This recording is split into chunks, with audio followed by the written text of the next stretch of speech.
So what do we make to make of these reports about Scott Brown? Um, Now that he's in the process of setting up an exploratory committee, possibly to run for the U.S. Senate.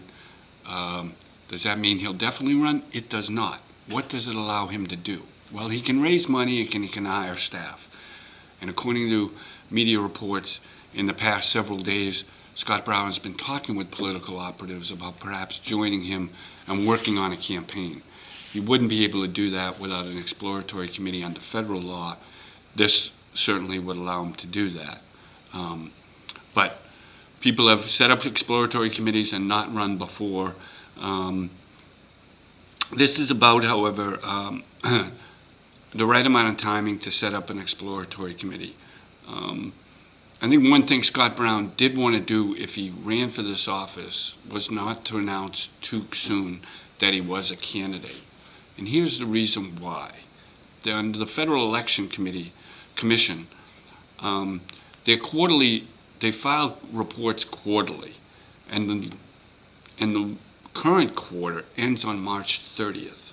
So if he were to announce that he was going to be a candidate in March, then the first reports would come out in campaign fundraising for Scott Brown and Senator Jeanne Shaheen in mid-April. Bad news for Scott Brown.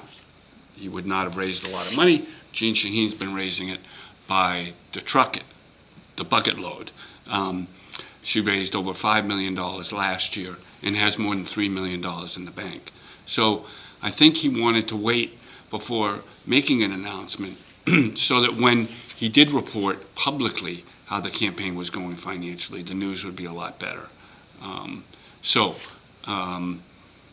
What would a Scott Brown candidacy do for this race in New Hampshire? Well, frankly, if Scott Brown's in this race, it really goes from one in which the National Republicans don't give us much hope at all of defeating Democrat Jeanne Shaheen, to one of the top 10 Senate races in the country. And this becomes important in the midterm elections, where Republicans really hope to make gains, and they need to pick up 5 net seats in the U.S. Senate to take over control. New Hampshire is not thought to be in the ball game with Scott Brown out of this race. If Scott Brown is in the race, then to be sure, it becomes a race the national leaders will really be interested in and think they have a legitimate chance of knocking off a Democratic incumbent.